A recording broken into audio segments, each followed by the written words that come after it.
Hello students. आज हम लोग बात करेंगे मार्केंसिया की, जो एक बहुत ही सिंपल ब्रायोफाइट है, लेकिन एग्जाम के पॉइंट ऑफ व्यू से बहुत ही इम्पोर्टेंट है। क्योंकि लगता तो ये सिंपल है, लेकिन हमेशा इससे बहुत सारे क्वेश्चंस आते हैं। और क्वेश्चंस ऐसे आते हैं जो लगते तो सिंपल है, लेकिन जब आंसर हम लोग देखते हैं तो गड़बड़ हो जाता है। तो आज हम लोग हर जगह देखेंगे कहाँ से मार्केंसिया में क्वेश्चन बन सकते हैं, मार्केंसिया का कैसा ग्रोथ होता है, कैसा दिखता है, कैसे रिप्रोड्यूस करता है। हर एक पॉइंट को स्टेज वाइज एनालिसिस करेंगे और उससे क्या क्वेश्चन बन सकते हैं उसको भी फॉलो करेंगे। तो स्टूडेंट, मार्केंसिया ब्रायोफाइटा का वो मेंबर है जो रिक्सिया से थोड़ा ज़्यादा एडवांस है। इसके पास एक स्पेशल अम्ब्रेला जैसा स्ट्रक्चर दिख सकता है। यहाँ आप लोग फिगर में देख सकते हैं, एक छोटे से छाता जैसा स्ट्रक्चर दिख रहा है। और इसमें एक खास कप होता है जिसको क्या कहते हैं, जेमा कप कहते हैं। ये भी वेजिटेटिव रिप्रोडक्शन के लिए बहुत इंपॉर्टेंट होता है। तो जैसे हम लोग सारे ऑर्गेनिज्म को देखते हैं, तो सबसे पहले इसका सिस्टेमिक पोजीशन देखते हैं। तो ये किसका मेंबर है, ब्रायोफाइटा। ब्रायोफाइटा के सबसे प्रिमिटिव क्लास कौन है, हिपैटिकोप्सिडा, जिसका स्ट्रक्चर क्या होता है, लीवर जैसा, हिपैटिक जैसा। ये किस में आता है, ऑर्डर मार्केंसियल्स में। मार्केंसियल्स में रिक्सिया भी आता है। ये फैमिली कौन सी है, मार्केंसिएसी। ये थोड़ा एडवांस फैमिली होता है, वहाँ रिक्सिएसी था। और जीनस क्या है, मार्केंसिया है। क्योंकि रिक्सिया का फैमिली का और इसका थैलस एकदम कैसा होता है, लीवर जैसा ही होता है, इसलिए दोनों को क्या कहते हैं, लीवर वट। कभी कभी एग्जाम में पूछा जाएगा लीवर वट का क्या एग्जाम्पल है, तो उसमें मार्केंसिया, रिक्सिया सब आ जाते हैं। तो अगर मार्केंसिया को देखा जाए ये कहाँ पे पाया जाता है, तो वहाँ हम लोग देखे थे रिक्सिया कहाँ पाया जाता है, नमक वाली जगह में। और एक इम्पॉर्टेंट एग्जाम्पल था रिक्सिया फ्लूटास, जो कहाँ पाया जाता था, एक्सक्लूसिवली पानी में पाया जाता है। तो ये आपको कहाँ मिलेगा, ये मोस्टली टेरेस्ट्रियल मिलेगा और मॉइस्ट जगह में मिलेगा, और सेडी प्लेसेस में। ऐसे जगह कहाँ होंगे, नदी के किनारे आपको मिलेगा। डैम्प सॉइल, जहाँ भीगा मिट्टी होगा। कुछ पत्थरों के ऊपर भी देखेंगे। और अगर आप कभी फॉरेस्ट गए हो तो फॉरेस्ट की जो फ्लोर होती है उसमें काफ़ी ज़्यादा ऐसे ग्रीन कलर के मैट आपको बिछा हुआ मिल जाएगा। एक और इंटरेस्टिंग बात है कि इसको क्या कहते हैं, इसको पायोनियर स्पीसीज कहते हैं। पायनियर स्पीसीज इकोलॉजी में सक्सेशन के कॉन्सेप्ट में आता है। पायनियर स्पीसीज वो होते हैं जो क्या करते हैं, पहली बार किसी खाली जगह में ग्रो करते हैं। जैसे बर्न ग्राउंड हुआ, यहाँ दिखाया गया है कि जब भी ऐसा ग्राउंड हो जहाँ कुछ जल गया हो, नेचुरल फायर हो सकता है, वहाँ क्लीन हो जाए, तो जब वो जमीन खाली मिलती है तो वहाँ कौन पहले आता है ग्रो करने, मार्केंसिया। तो इसीलिए मार्केंसिया किसका एग्जाम्पल है, पाइनियर स्पीसीज का। तो मार्केंसिया सबसे पहले पहुंच के वहाँ सेटल हो जाता है। अगर इसके डिस्ट्रीब्यूशन की बात किया जाए तो पूरे आप मैप देख सकते हैं, पूरे दुनिया के हर जगह में ऑलमोस्ट मार्केंसिया पाया जाता है। तो यहाँ लगभग हर कोने में मिलता है, सिवाय किसके, डेजर्ट में आपको नहीं मिलेगा और पोल्स में नहीं पाया जाता, बाकी सब जगह गायब।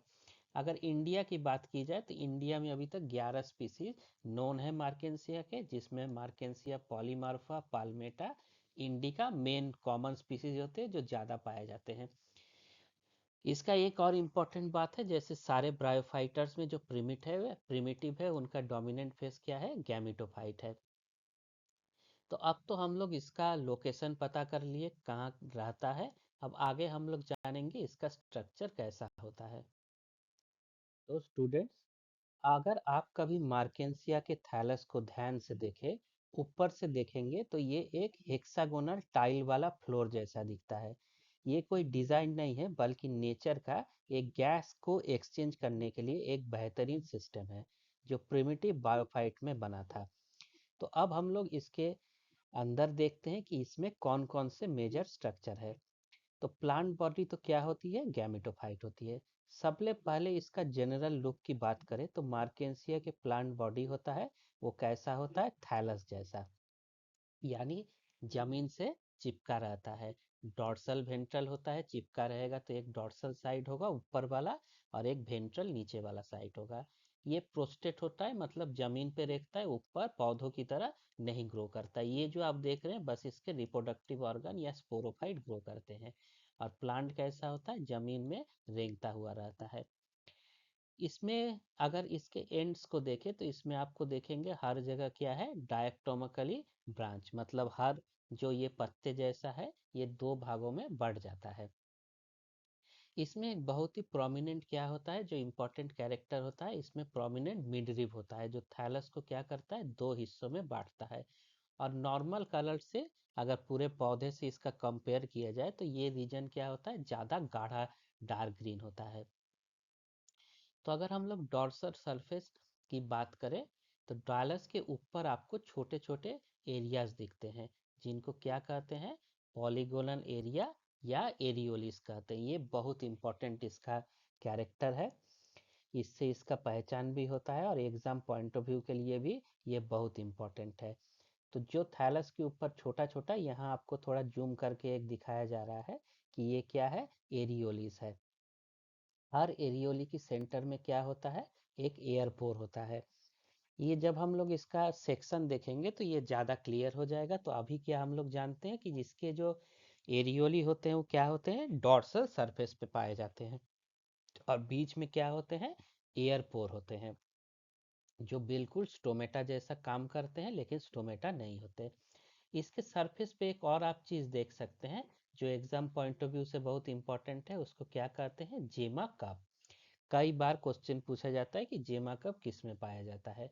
तो इसका जेमा कप का किससे रोल है, ये वेजिटेटिव रिप्रोडक्शन में मदद करता है। जब हम लोग वेजिटेटिव रिप्रोडक्शन आगे देखेंगे उसमें डिटेल देखेंगे कि जेमा कप कैसे काम करता है। तो डॉर्सल सरफेस में क्या याद रखना है कि इसमें एयरपोर्ट्स होते हैं, और जो एरिया होता है उस एरिया को क्या कहते हैं, एरिओली कहते हैं। अगर अब इसके पीछे वाले हिस्से की बात करें, बॉटम साइड में, तो बॉटम साइड में क्या होता है, अगर इसको पलट के देखें तो यहाँ आपको दो मेन चीज दिखेंगी, एक होता है राइजॉइट और दूसरा होता है स्केल। तो राइजॉइट्स दो तरह के होते हैं। तो बच्चों इसमें ये भी एग्जाम पॉइंट ऑफ व्यू से बहुत इंपॉर्टेंट है, कई क्वेश्चन इसमें हर साल आते हैं। तो पहले राइजॉइट्स, तो राइजॉइट्स क्या होते हैं, रूट जैसे होते हैं लेकिन ट्रू रूट्स नहीं होते, रूट के जैसा तो है लेकिन इसको रूट नहीं कहते, इसको राइजॉइट्स कहते हैं। ये क्या होते हैं, दो तरह के होते हैं। एक क्या है, स्मूथ वाल, जिसका इनर वाल क्या है, स्मूथ। यहाँ आप फिगर में देख सकते हैं कि जो इसका अंदर का दीवार है ये एकदम स्मूथ है, कोई इसमें उभार नहीं है। और दूसरे टाइप का क्या होता है, ट्यूबरकुलेट राइजॉइड। इसमें क्या होता है, छोटे छोटे इसमें उभार होते हैं, उसको क्या कहते हैं, पेग लाइक आउटग्रोथ कहते हैं या पैपिला कहते हैं। छोटा सा उभार निकला रहता है, इसे क्या कहते हैं, पेग लाइक आउटग्रोथ करते हैं। तो जो राइजॉइड ट्यूबरकुलेटेड हो या स्मूथ वर्ल्ड हो, दोनों का काम क्या है, एब्जॉर्प्शन करना, पानी का, न्यूट्रिएंट्स का एब्जॉर्प्शन करना, और प्लांट को क्या करना, एंकर देना, यानी बांध के जमीन से रखना। दूसरा इसमें बहुत इंपॉर्टेंट स्ट्रक्चर क्या होता है, स्केल्स होता है। ये स्केल क्या होते हैं, ये मल्टी सेलुलर होते हैं, काफी सारे सेल का एक गुच्छा होता है। और ये इसका कलर कैसा होता है, पर्पल या वायलेट कलर का होता है। तो ये भी कभी कभी क्वेश्चन पूछा जाता है, जो मार्केंसिया का स्केल है इसका कलर क्या होता है, ये पर्पल या वायलेट होते हैं, इसमें एंथोसाइनिन पिगमेंट्स होते हैं। तो जैसे राइजॉइड दो तरह के हैं वैसे स्केल भी दो तरह के मिलते हैं मार्केंसिया में। एक को क्या कहते हैं, एपेंडिकुलेट, और दूसरा क्या कहते हैं, लिगुलेट कहते हैं।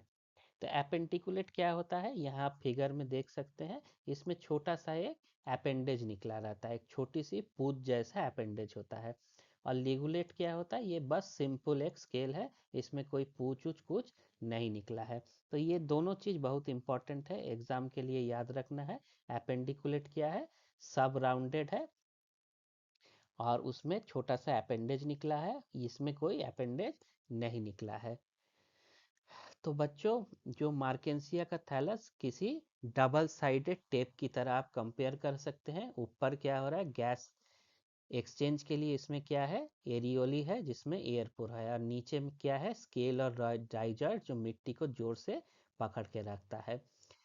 तो स्टूडेंट बीएससी एग्जाम में या सीयूईटी में हमेशा पूछा जाता है किस लीवर वर्ड के पास दो टाइप ऑफ स्केल होते हैं। तो आंख बंद करके किसको लगाना है, मार्केंसिया को लिख देना है। और जो ये पर्पल और वायलेट कलर के स्केल होते हैं, ये किस वजह से होते हैं? इसमें कौन सा पिगमेंट होता है? एंथोसाइनिन पिगमेंट होता है। इसी से इसको कलर आता है। ये स्केल क्या करता है? ये यंग पार्ट को रेडिएशन से बचाने के लिए होता है। तो ये सब याद रखना है, एरियोली एयरपोर रखना है, ये बहुत इंपॉर्टेंट है मार्केंसिया के आइडेंटिफाई करने के लिए भी। तो बच्चों, अब हम लोग मार्केंसिया के थैलस का अगर वर्टिकल सेक्शन देखें तो हम लोग को अंदर क्या क्या चीज़ें दिखाई देगा।